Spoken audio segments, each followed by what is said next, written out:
اب عقیدہ جو ہے یہ لغوی اعتبار سے عقد سے نکلا ہے، اور عقد کا مطلب ہوتا ہے گٹھان باندھنا، گرہ لگا دینا۔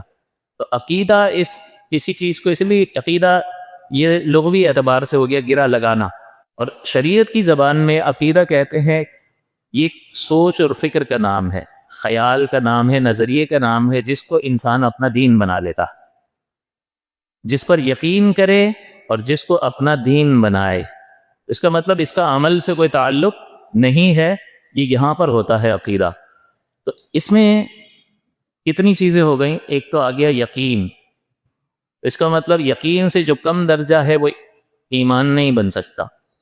عقیدے میں، ایمان میں یقین چاہیے۔ یقین کا مطلب ہوتا ہے 100%۔ متین بھائی مسجد میں بیٹھے ہوئے ہیں، یقین ہے یا نہیں ہے؟ 100%۔ نہیں ہے متین بھائی یہاں پر 0%، یہ یقین کہلائے گا۔ اللہ ایک ہے کتنے فیصد؟ اور اس کی جانب میں مخالف ایک نہیں ہے، 0%۔ تو کوئی بات آپ کریں وہ 100% ہو اور اس کی ضد 0% ہو تو اس کو یقین کہا جاتا۔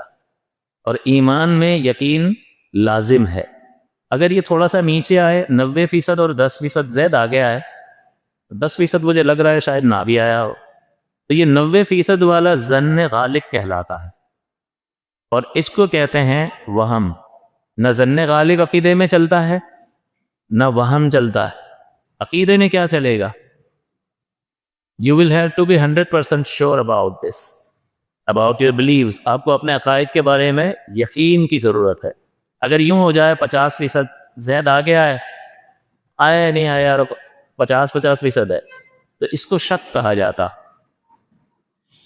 اس میں یہاں تک کی جو چیزیں ہیں، نہ ظن غالب سے عقیدہ ثابت ہوتا، یعنی ظن غالب جو ہے وہ عقیدہ نہیں ہے، شک سے عقیدہ، وہم سے عقیدہ نہیں، یقین درکار ہے 100%۔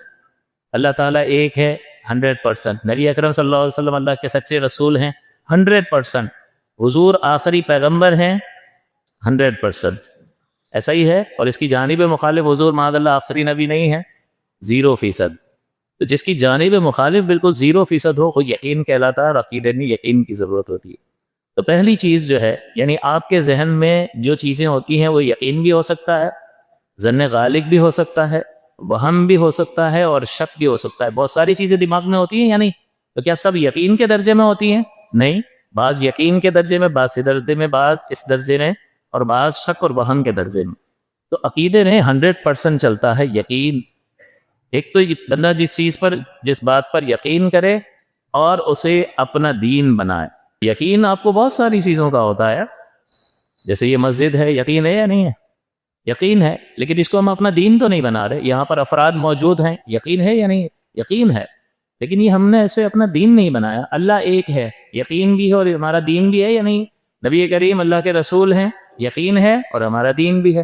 قرآن اللہ کی آخری کتاب ہے، یقین ہے اور ہمارا دین بھی ہے۔ تو جس پر، یعنی اس کا مطلب یہ ہوا کہ ہر یقین جو ہے وہ عقیدہ نہیں ہوتا، بلکہ وہ یقین عقیدہ ہوتا ہے جسے انسان اپنا دین بناتا۔ تو عقیدہ کس چیز کا نام ہوا؟ کہ ایسی بات، عقیدہ پوری ایک بات ہوگی، پورا ایک جملہ ہوگا، خالی مفرد نہیں ہوگا۔ اللہ ایک ہے، مرنے کے بعد جینا حق ہے، حساب ہے، میزان ہے، جنت ہے، دوزخ ہے، یہ سب جملے ہیں یا نہیں ہیں؟ یہ پورے اسٹیٹمنٹس ہیں، سینٹینسز ہیں۔ تو عقیدہ جو بھی ہوگا وہ جب ہم عقیدے کو لوگوں کے سامنے بیان کریں گے تو پورے جملے کی شکل میں بیان کریں گے۔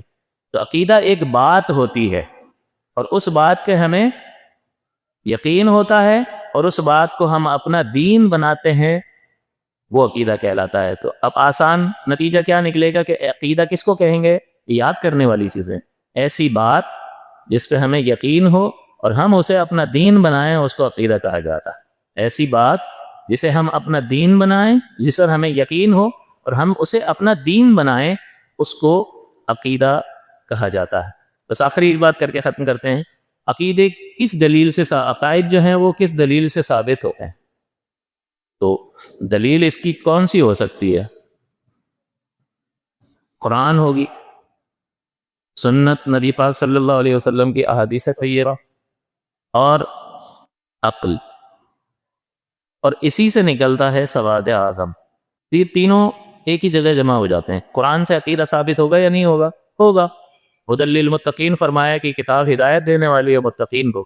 تو جہاں اعمال اور اخلاق کے سلسلے میں ہدایت دینے والی ہے وہاں سوچ اور فکر اور نظریے کو درست کرے گی یا نہیں کرے گی؟ کرے گی، کیونکہ سوچ اور فکر اور نظریہ تو بنیاد ہے.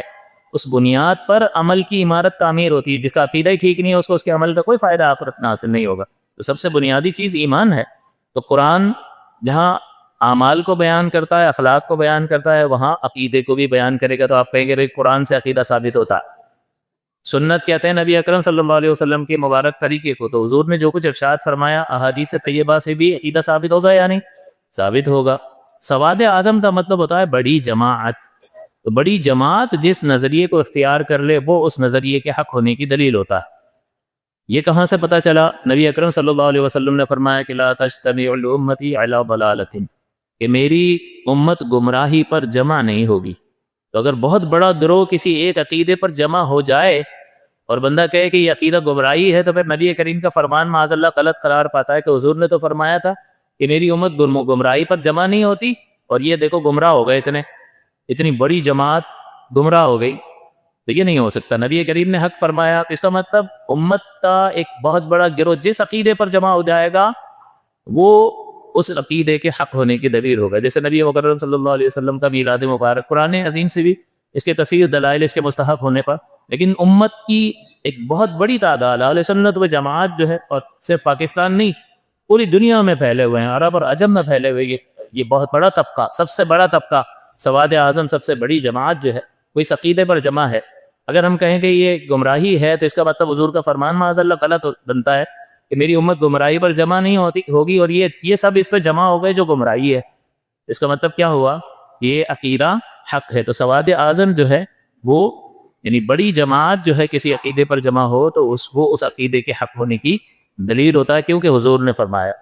اور عقل جو ہے اس سے بھی عقیدہ ثابت ہوتا ہے، عقل سلیم سے.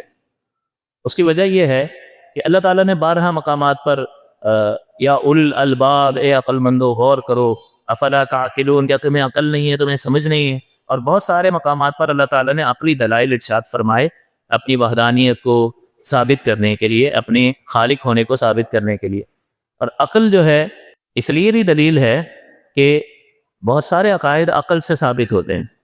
اس کی وجہ یہ ہے کہ اگر آپ غیر مسلم آپ کے پاس آتا ہے اور کہتا ہے کہ بھائی میں خدا کے وجود کو نہیں مانتا، میں کہتا ہوں کوئی بھی خدا نہیں ہے، آپ ثابت کر کے بتاؤ، آپ کیا کرو گے؟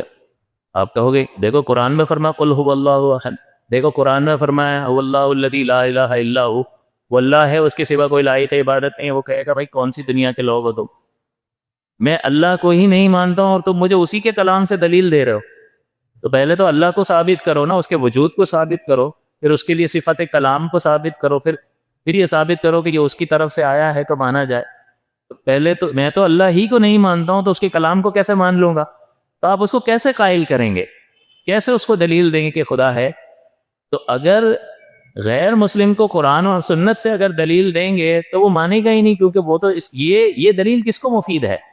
یہ ایمان والوں کو مفید ہے، کفار کو تو مفید نہیں ہے. تو کافر کو کیسے قائل کریں گے؟ کافر کو عقلی دلیل سے قائل کریں گے. عقل اس کے پاس بھی ہے اور عقل ہمارے پاس بھی ہے. تو جب آپ عقلی دلیل سے خالق کے وجود کو ثابت کرو گے اور وہ غور کرے گا اور اس کے پاس نکلنے کی کوئی راہ نہیں ہوگی تو اس کو لازماً ماننا پڑے گا. تو عقل سلیم جو ہے اس سے عقیدہ ثابت ہوتا. خالق کا وجود ہے، کیا ثبوت ہے جی؟ کائنات بغیر خالق کے بنائے بن سکتی ہے؟ ایک ذرہ نہیں بن سکتا، ایک چھوٹی چھوٹی چیز نہیں بن سکتی ہے خالق کے بنائے، اور اتنی بڑی کائنات بغیر بنائے کسی کے بن سکتی ہے؟ نہیں بن سکتی. اور اگر ایک سے زیادہ خالق ہوتے تو آپس میں تصادم ہوتا. ایک سے زیادہ اگر سربراہ مملکت ہو تو ان کی رائے ٹکرا جاتی ہے، اور وہ کہتا ہے میری چلے گی، وہ کہتا ہے میری چلے گی. نہیں ہو سکتا. لہٰذا ایک ہی ہے. تو یہ سب نتیجے کیسے نکل رہے ہیں؟ یہ عقل سے یہ نتیجے نکل رہے ہیں. اور پھر وہ ہے تو اس کا مطلب یہ ہے ساری کائنات کو بنایا ہے اس نے، تو بغیر علم کے تو بھائی کائنات بن نہیں سکتی ہے. اس کا مطلب علم بھی ہے اسے. یہ کیسے ثابت ہو رہا ہے کہ ایک ذات ہے اور وہ علم والی ہے، اور بغیر ارادے کے کوئی چیز بن سکتی ہے؟ ارادہ نہیں کیا تھا اور یہ ایلومینیم والے شیشے لگ گئے، ایسا ہو سکتا ہے؟ نہیں. پہلے ارادہ ہوا، پھر فیصلہ ہوا، پھر پرچیزنگ ہوئی، پھر بندے کو بلایا، پھر لگا. تو سب سے پہلے ارادہ ہے. تو اتنی بڑی کائنات بنائی ہے تو سب سے پہلے ارادہ ہے یا نہیں؟ اس کا مطلب صفت ارادہ سے بھی متصف ہے. تیسرا، بغیر قدرت کی کائنات بن سکتی ہے؟ پاور ہی نہ ہو تو آپ دنیا جہاں کے ارادے کر لو، میں پجیرو خریدوں گا، جیب میں ٹکا نہیں، کہاں سے خریدے گا؟ ارادہ تو کر رہا ہے لیکن قوت نہیں ہے. پرچیزنگ پاور نہیں ہے. یہ کائنات اس نے بنا کے دکھا دی, پاور ہے یا نہیں ہے؟ تو کہتے تو یہ قدرت بھی ہے. یہ چار صفات کے اللہ کے وجود کو, اس کی وحدانیت کو, اس کے علم کو, اس کے ارادے کو اور اس کی قدرت کو آپ نے کیسے ثابت کر دیا؟ بغیر قرآن پڑھے, عقلی دلیل سے, عقل سے ثابت کیا. اور بتاؤ کہ جو ذات جو ہے علم والی ہو, ارادہ کرنے والی ہو, قدرت والی ہو, وہ مردہ ہو سکتا ہے؟ مردہ اتنی بڑی دنیا کو بنا سکتا ہے؟ مردہ قیوم ہو سکتا ہے, کائنات کا نظام چلا سکتا ہے؟ اس کا نتیجہ کیا نکلے گا کہ وہ حی ہے, وہ زندہ ہے. اور اللہ کے زندہ ہونے کا یہی معنی ہے کہ وہ عالم اور قادر ہے. تو بس اتنا یاد رکھنے کی ضرورت ہے کہ یہ عقیدے کا علم حاصل کرنا لازم ہے. ترک کریں گے گناہگار ہوں گے, اور اس سے پھر انسان بد عقیدگی میں مبتلا ہو سکتا ہے اور کفر میں بھی مبتلا ہو سکتا ہے. اللہ تعالیٰ ہماری حفاظت فرمائے. پھر عقیدے کی تعریف, اور عقیدے کی تعریف کے بعد عقیدہ کس دلیل سے ثابت ہوتا ہے, ان چیزوں کو محفوظ رکھیں. انشاءاللہ یہ درس جو ہے اسی طرح سے سلسلہ عقائد کا چلے گا, تو سارے عقائد انشاءاللہ ہم سمجھ لیں گے.